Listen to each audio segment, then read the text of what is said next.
Hola, buenas tardes. Les saluda la doctora Catherine Guzmán por la Agencia de Ginecología y Obstetricia del Hospital Universitario de Guayaquil. El día de hoy vamos a hablar de claves obstétricas.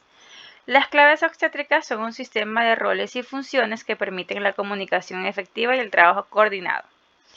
Las recomendaciones dadas por el Colegio Americano de Ginecología y Obstetricia sobre los componentes importantes del cuidado obstétrico van a incluir la implementación de sistemas de alerta temprana en obstetricia, desarrollo de protocolos y listas de chequeo, disponer de kits de emergencias obstétricas, usar estrategias de comunicación efectiva en crisis y simulacros. Ahora, la aplicación efectiva del protocolo va a requerir simulaciones periódicas que se faciliten dada la utilidad operativa del mismo. Es por esta razón que nosotros frecuentemente vemos en los hospitales simulacros de las siguientes claves: azul, clave roja y amarilla. Van a ser las tres claves obstétricas en función de las tres primeras causas de muerte materna en el Ecuador. Para la implementación de estas claves es importante recordar y acordar un sistema de activación. Para ello, todo establecimiento del Sistema Nacional de Salud debe estar capacitado acerca de cuáles son las claves obstétricas, proveer y verificar si el establecimiento de salud posee todos los dispositivos médicos y medicamentos para conformar los kits, verificar si el establecimiento puede manejar las claves obstétricas y definir los roles de cada profesional de salud. Acordar un sistema de activación consensuado, altavoz, alarma, timbre o algo que les haga caer a todo el personal de salud que algo está ocurriendo y que alguna clave se está activando. La activación de la clave. El equipo de respuesta estará conformado de acuerdo a la disponibilidad de cada establecimiento de salud y de su complejidad. Se deberá contar mínimo con 2 personas, aunque lo ideal van a ser 4 personas. Si estamos hablando de un primer nivel de atención, pues por la cantidad de personas disponibles, pues se podría conformar un equipo de 2. Pero el segundo y tercer nivel de atención va a ir de 2 a 4 personas. Cada miembro de equipo tendrá funciones específicas y se los va a designar como coordinador, asistente 1, asistente 2 y circulante, siendo el coordinador el que va a dar todas las indicaciones y pautas de qué es lo que se va a realizar.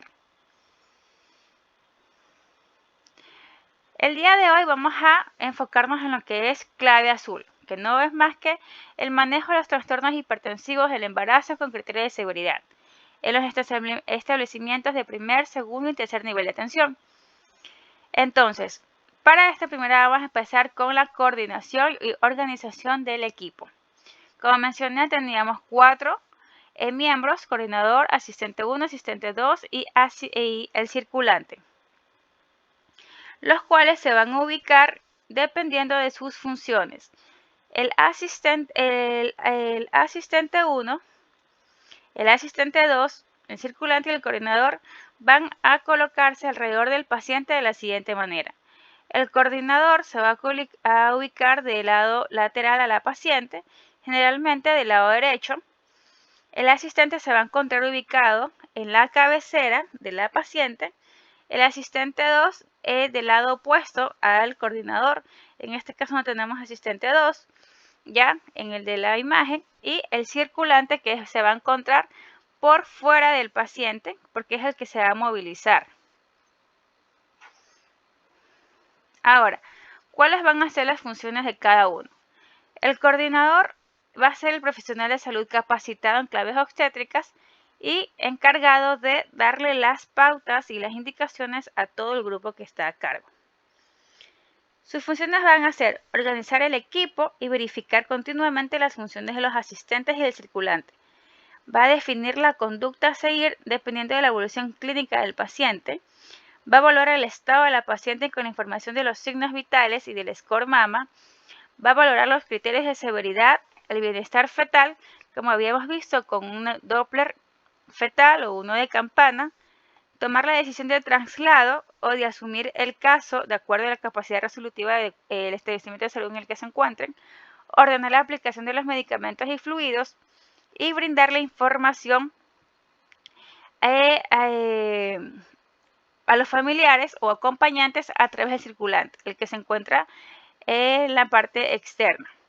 Valorar signos de toxicidad para la administración de medicamentos. La función del asistente 1, este también obviamente tiene que encontrarse capacitado en claves obstétricas y sus funciones van a ser explicar a la paciente qué es lo que le vamos a realizar y tratar de darle confianza durante el procedimiento. Permeabilizar la vía aérea con la liberación del mentón en caso de pacientes con alteración de nivel de conciencia. Vamos a suministrar oxígeno suplementario para conseguir una saturación mayor al 90%, colaborar con el coordinador del equipo en la realización de procedimientos, cubrir la paciente para evitar una hipotermia, verificar que la paciente está en posición con desviación uterina a la izquierda, lo cual no lo consideramos en el posparto, y registrar en la historia clínica los eventos con los respectivos tiempos. El asistente 2, profesional de salud que se encuentra identificado y capacitado en claves obstétricas, se va a colocar a un lado de la paciente y realizará las siguientes funciones. Uno es abrir el kit azul, tomar los signos vitales, es decir, presión arterial, frecuencia cardíaca, respiratoria, temperatura, saturación de oxígeno y en un inicio de la proteinuria si es que lo amerita. Además que va a monitorizar eliminación urinaria y el cálculo del score MAMA. Va a garantizar el acceso de 2 vías periféricas con catéter 16 o número 18, una en cada brazo. Tomar muestras sanguíneas en los 3 tubos, roja, lila y celeste. Evacuar la vejiga, previa asepsia y antisepsia, colocar el catéter urinario para la medición de la excreta urinaria. Aplicar los líquidos y medicamentos ordenados por el coordinador. Y colaborar con el coordinador del equipo en la realización de los procedimientos. El circulante, igualmente capacitado sobre claves obstétricas, se va a colocar al lado izquierdo de la gestante. Sin embargo, su posición puede variar según las necesidades del coordinador del equipo. ¿Qué es lo que va a hacer el circulante? Ya, él va a marcar los tubos de las muestras sanguíneas y realizar las órdenes de laboratorio. Va a garantizar que estas muestras lleguen a su destino y se inicie el procesamiento en lo más pronto posible. Garantizar que los profesionales de imagen acudan a la realización de exámenes al lado de la cama según la disponibilidad. Llamar al personal de acuerdo al requerimiento del coordinador del equipo, asistir al coordinador del equipo, establecer contacto con la familia para mantenerla informada según lo que nos está indicando el coordinador del equipo, activar la red para la realización de la transferencia y llenar el formulario 053 para la transferencia. Todas estas funciones las debe conocer con exactitud cada miembro del equipo de la activación de la clave y estar preparados, razón por la cual es el énfasis en los simulacros que se realizan continuamente en los hospitales y en los centros de salud. El protocolo del manejo de una clave azul, lo vamos a tener en esta tabla que ustedes ven aquí, depende pues si es primer, segundo y tercer nivel. La mayoría de las medidas a tomar se las puede realizar en los 3 niveles de atención.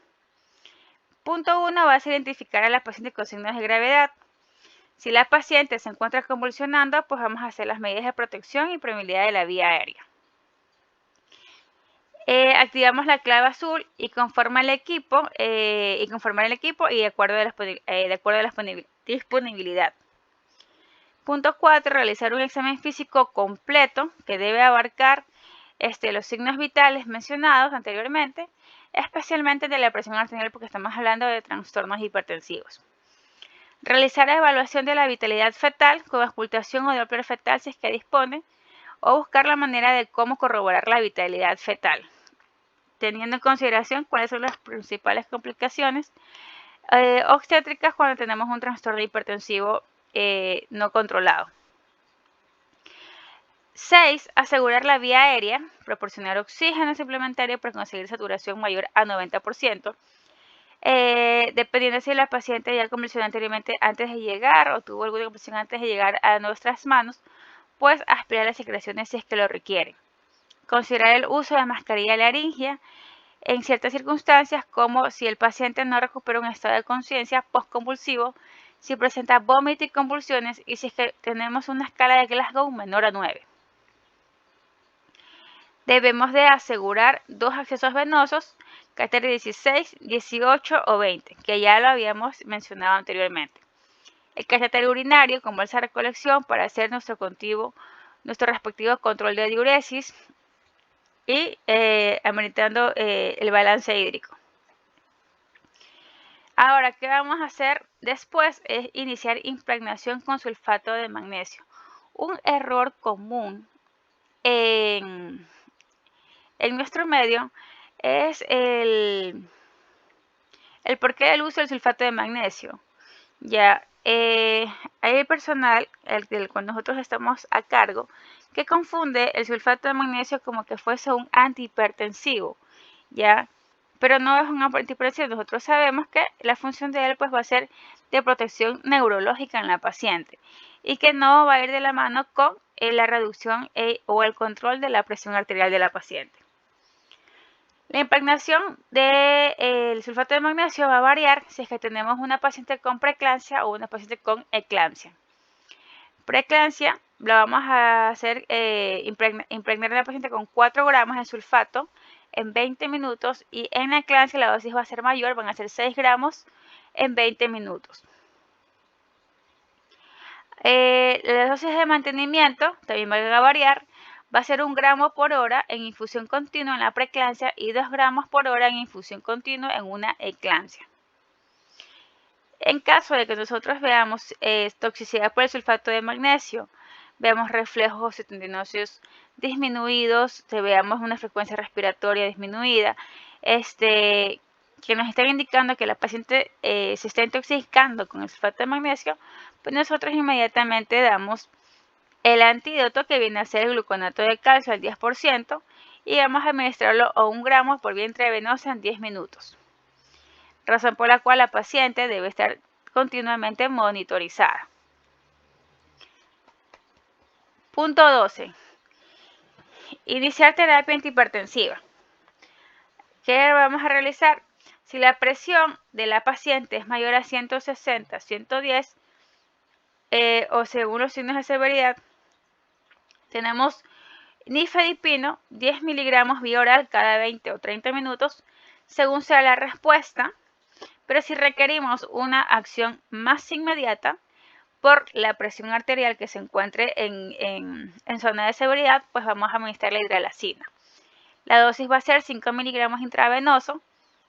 Y si la presión aún así arterial diastólica no disminuye, se continúa una dosis de 5 a 10 miligramos cada 20 a 30 minutos en bolos. Si tenemos una paciente que tiene convulsiones recurrentes, adicionamos un bolo de 2 gramos de sulfato de magnesio en 20 minutos. Aumentar la infusión a 2 a 3 gramos por hora, pero no debemos exceder el tope, que viene a ser 8 gramos de sulfato de magnesio. Si posterior al bolo que mencionamos las convulsiones aún persisten, pues el medicamento de elección en una mujer embarazada va a ser el diazepam, de 5 a 10 miligramos intravenosos cada 5 a 10 minutos a una velocidad menor de 5 miligramos por minuto. Y la dosis tope, la dosis máxima, va a ser de 30 miligramos. No debemos olvidar que estamos tratando con un binomio. Entonces, es recordar administrar maduración fetal si estamos en un embarazo pretérmino. En un embarazo que vaya de las 24 a 34.6 semanas de gestación y en el cual ya se puede hacer maduración pulmonar. A su vez, también podemos recordar que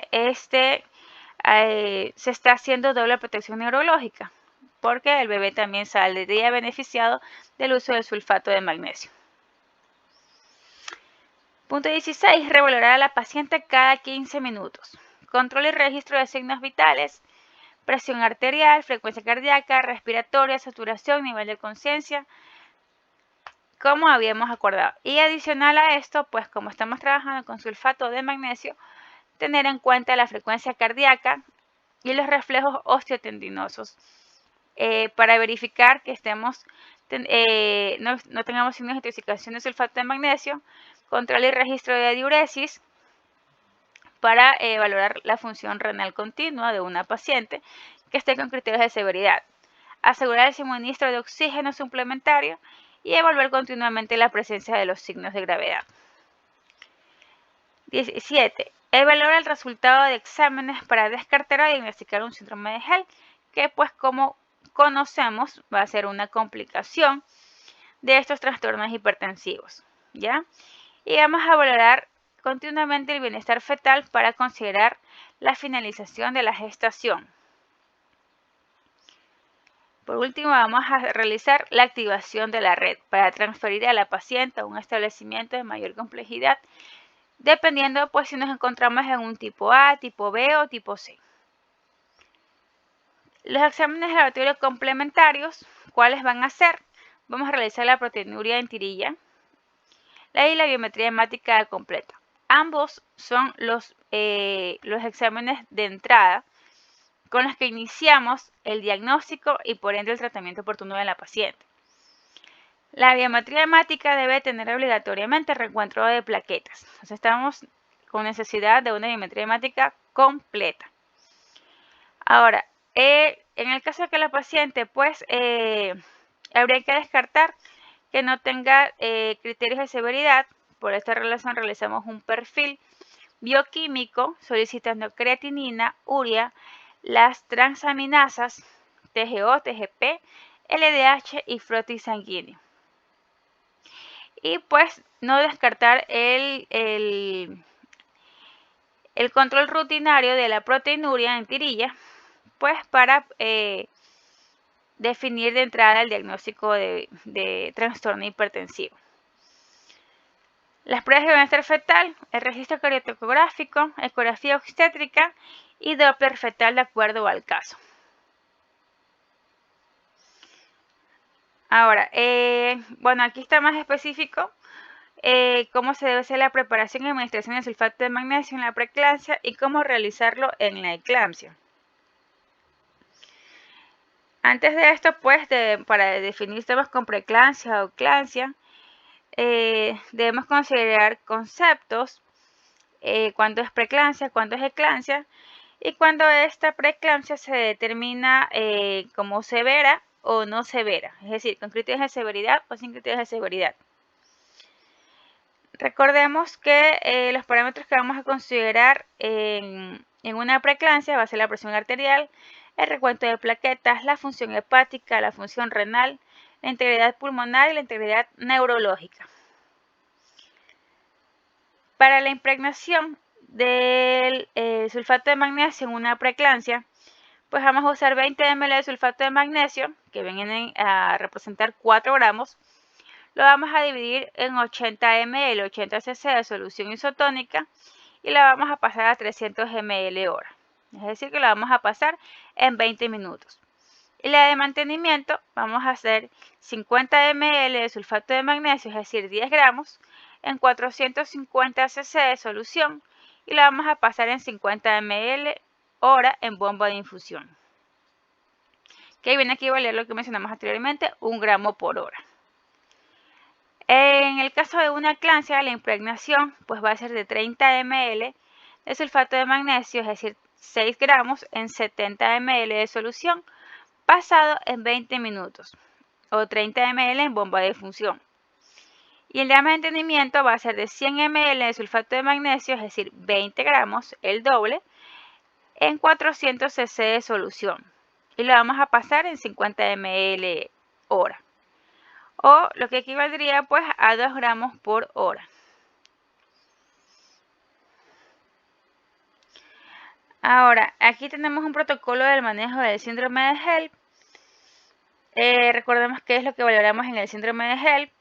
Como sus siglas lo describen, pues vamos a ver lo que son plaquetas, hemólisis y las transaminasas. El síndrome de HELLP normalmente se clasifica de 2 formas. Tenemos la clasificación de Mississippi y la clasificación de Tennessee. La de Mississippi a su vez se va a dividir en clase 1, 2, 3. Y la clasificación de Tennessee pues va a ser parcial o incompleto. ¿Ya? Las acciones a realizar en un síndrome de HELP, en el primer, segundo y tercer nivel de atención, pues va a ser identificarla y diagnosticarla, administrar el sulfato de magnesio, que se puede realizar a sí mismo en los 3 niveles, y ya en el segundo y tercer nivel es donde nosotros vamos a poder realizar la transfusión de plaquetas, que se va a realizar según el cuadro clínico de la paciente. Recordemos que los valores de las plaquetas pues se consideran, según la clasificación de Tennessee, valores por debajo de 100.000, y en la clasificación de Mississippi pues va a ser clase 1, 2, 3, dependiendo de los mismos, menor a 100.000, 50.000 y menor a 50.000. Ante la presencia de náusea, vómito o dolor epigástrico debe sospecharse de un síndrome de HELP, porque el 2 al 18% de las pacientes diagnosticadas con síndrome de HELP son normotensas y el 13% no presenta proteinuria, por lo que se debe considerar este síndrome en las pacientes que carecen de los hallazgos clásicos de preeclampsia. Por último, tenemos en este cuadrito cuáles son los materiales que deben estar dentro de un kit de clave azul, y que todo centro de salud, centro hospitalario, debe tener listo para el caso de que se active una clave. Dispositivos médicos como son las mascarillas de oxígeno, laringia, las cánulas de Guedel, la de oxígeno, la catéter para aspiración de secreciones, y la sonda nasogástrica, que son las que nos van a ayudar a mantener la vía aérea del paciente, de la paciente. El catéter intravenoso periférico, que hablamos que son de preferencia el 18 y el 16. La bolsa para drenaje urinario, el catéter urinario por ende.